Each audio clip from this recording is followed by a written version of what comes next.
கர்த்தருடைய பரிசுத்த நாமத்திற்கு ஸ்தோத்திரம்.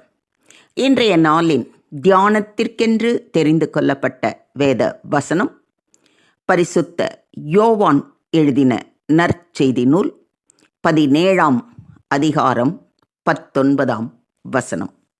யோவான் 17:19.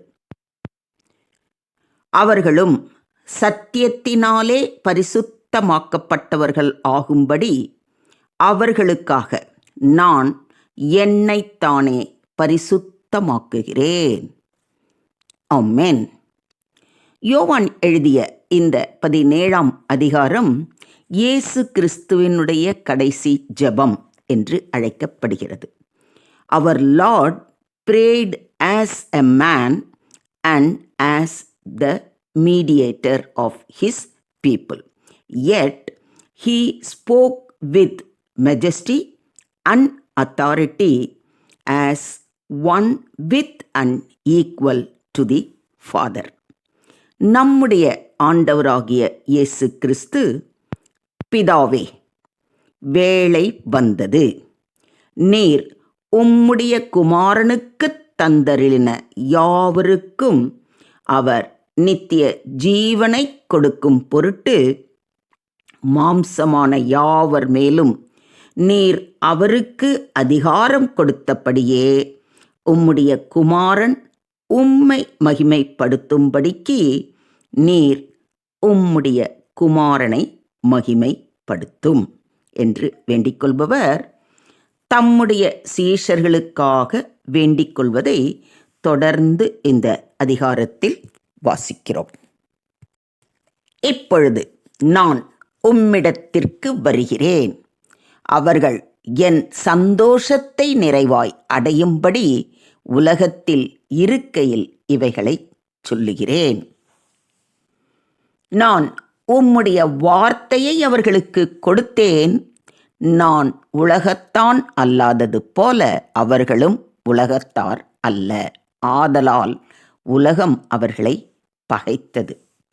நீர் அவர்களை உலகத்திலிருந்து எடுத்து கொள்ளும்படி நான் வேண்டிக் கொள்ளாமல் நீர் அவர்களை தீமை நின்று காக்கும்படி வேண்டிக் கொள்ளுகிறேன்.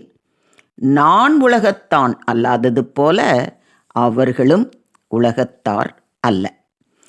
உம்முடைய சத்தியத்தினாலே அவர்களை பரிசுத்தமாக்கும். உம்முடைய வசனமே சத்தியம். நீர் என்னை உலகத்தில் அனுப்பினது போல நானும் அவர்களை உலகத்தில் அனுப்புகிறேன். அவர்களும் சத்தியத்தினாலே பரிசுத்தமாக்கப்பட்டவர்களாகும்படி அவர்களுக்காக நான் என்னைத்தானே பரிசுத்தமாக்குகிறேன் என்று கூறுவதை இந்த அதிகாரத்தில் நாம் வாசிக்கிறோம். தமது அழைப்புக்கு கீழ்ப்படிந்து கிறிஸ்துவை பின்பற்றும் சீஷர்கள் சத்தியத்தினாலே பரிசுத்தமாகும்படியாக இயேசு கிறிஸ்து தன்னைத்தானே பரிசுத்தமாக்கிக் கொள்கிறார். இயேசு தன்னைத்தானே பரிசுத்தம் பண்ணிக்கொள்வதின் பொருள் என்ன? இயேசு கிறிஸ்துவின் பரிபூரணமான கீழ்ப்படிதலையும் தமது தந்தையின் விருப்பத்தை பரிபூரணமாக சார்ந்து நிற்பதையும் குறிக்கின்றது. சத்தியத்தினால் பிறர் பரிசுத்தமாக சத்தியமாகிய கிறிஸ்து தமது அர்ப்பணத்தை வெளிப்படுத்தியாக வேண்டும். ஒருவரால் ஒன்றிற்காக வேறு பிரிக்கப்படுதலே பரிசுத்தம் ஆகும். பிதாவின் திருவுளத்துக்காக வேறு பிரிக்கப்பட்டவரே கிறிஸ்து. கிறிஸ்து எதற்காக வேறு பிரிக்கப்பட்டாரோ அதற்கேற்றபடியே வாழ்ந்தால் மட்டுமே பரிசுத்தம் கிறிஸ்துவில் நிலை பெற்றோங்கும். இதன் விளைவு என்னவெனில், கிறிஸ்து தம்மை தாமே பலியாக ஒப்புக் கொடுக்கிறார் என்பதாகும். தூய்மையான பலியே தேவனுக்கு அவசியமானது. கீழ்ப்படிதலே தூய்மைக்கு அடித்தளம். கீழ்ப்படிதலை சற்றும் இழக்காமல் இருக்க கிறிஸ்து பாதாளம் வரையிலும் இறங்கினார். தேவனுடைய மனிதர்கள் பிறர் சத்தியத்தை அறிந்து விடுதலையின் வாழ்வை அடையும்படியாக தன்னை அனுப்பினவரின் விருப்பத்துக்கு தன்னை முற்றிலும் ஒப்புக் கொடுக்க வேண்டும். கீழ்ப்படுதலின் மூலமாக மட்டுமே அவரின் பரிசுத்தத்தை வெளிப்படுத்த முடியும். கீழ்ப்படிதலில் வெளிப்படுகிற தேவ வார்த்தைகளே ஆரோக்கியமுள்ளதாகவும் உண்மை உள்ளதாகவும் ஆற்றல் உள்ளதாகவும் காணப்படுகின்றது. நம்மை பிறர் புகழ்வதினால், நமக்கு பிறர் மரியாதை கொடுப்பதினால் தேவன் மகிமைப்படுவது இல்லை. நம்மால் எத்தனை பேர் சீர்திருத்தம் பெற்றார்களோ அவர்களினாலேதான் தேவன் மகிமைப்படுகிறார். நம்மில் உள்ள கீழ்ப்படிதல் யாவருக்கும் தெரிய வரும்படியாக நாம் தேவனுக்கு கீழ்ப்படிந்து அவர் விருப்பத்தை நிறைவேற்றி கிறிஸ்துவின் சாயலாகிய தூய்மையை வெளிப்படுத்துவோம். நமது தூய்மையாக்கப்படுதல் ஒவ்வொரு நாளும் ஒவ்வொரு படியாக மகிமைக்கு ஏறச் செய்யும் படி கற்களாக இருக்கின்றன. எனவே அனுதினமும் நம்மை நாமே பரிசுத்தம் பண்ணிக்கொள்ள ஆயத்தமாகி முடிவில் மகிமைப்படுதலுக்குள் செல்ல ஆயத்தம் ஆவோம். என்ன ஆயத்தமாவோமா? இயேசு கிறிஸ்துவனுடைய சரீரம் ஒரே தரம் பலியிடப்பட்டதினாலே அந்த சித்தத்தின்படி நாம் பரிசுத்தமாக்கப்பட்டிருக்கிறோம்.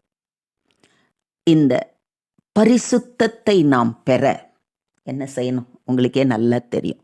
எப்போ தேவன் எனக்காக என்னை கழுவி சுத்தப்படுத்துறதுக்காக, என் பாவங்களை எல்லாம் கழுவி சுத்திகரிப்பதற்காகவே இந்த உலகத்துக்கு வந்து தம்மையே ஜீவ பலியாக ஒப்பு கொடுத்தார் என்று முழு மனதோடு பரிபூர்ண விசுவாசத்தோடு அவரை ஏற்றுக்கொள்ளுகிறோமோ அப்பதான் நம்ம பரிசுத்தத்தின் முதல் படியிலேயே கால் எடுத்து வைக்கிறோம். அடுத்ததாக நம்முடைய ஆண்டவராகிய இயேசு கிறிஸ்து எல்லாவற்றிலும் நமக்கு முன்மாதிரியை வைத்து போனது போல பரிசுத்தமாகுதலையும் நமக்கு முன்மாதிரியாக வைத்து போயிருக்கிறார் என்பதை நாம் ஒருபோதும் மறந்துவிடக்கூடாது. ஏன்னா அவர் ரொம்ப தெளிவாக சொல்லியிருக்கிறார், தேவனுடைய வசனமே சத்தியம், அந்த சத்தியமே நம்மை பரிசுத்தமாக்கும் என்று. இதை உணர்ந்தவர்களாய் அனுதினமும் அவர் பாதம் அமர்ந்து அவரது வசனங்களை வாசித்து தியானித்து அதன்படி நாம் நடப்போம். அதுக்கப்புறம் நம்ம ஒன்றுமே செய்ய வேண்டியது இல்லைங்க. அந்த வசனமே நம் உள்ளத்தில் கிரியை செய்ய ஆரம்பிக்கும் போதே அழுக்கு, கோபம், பொறாமை, வெறுப்பு எல்லாத்தையும் கழுவி அப்படியே சுத்திகரித்து கொண்டே வரும். அந்த வசனம் நம் உள்ளத்தில் போக போக போக உள்ளத்தில் இருக்கிற அழுக்கு, வெறுப்பு, இருள் எல்லாம் வெளியேறும். அப்போது நாம் முதலில் இருதயத்தால் பரிசுத்தமாக்கப்படுவோம். அந்த பரிசுத்தமாக்கப்பட்ட இருதயத்திற்குள் பரிசுத்த ஆவியானவர் வந்து அமர்ந்து நம்மை பரிசுத்தத்தில் நடக்க வழி நடத்துவார். இதை விசுவாசிக்கிறீங்களா? ஸோ இன்றே அவர் பாதம் பணிவோம், நம்மை முழுமையாக அவர் கரத்திலே ஒப்புக் கொடுப்போம். தேவனுக்கே மகிமை உண்டாவதாக. ஆமேன், ஆமேன், ஆமேன்.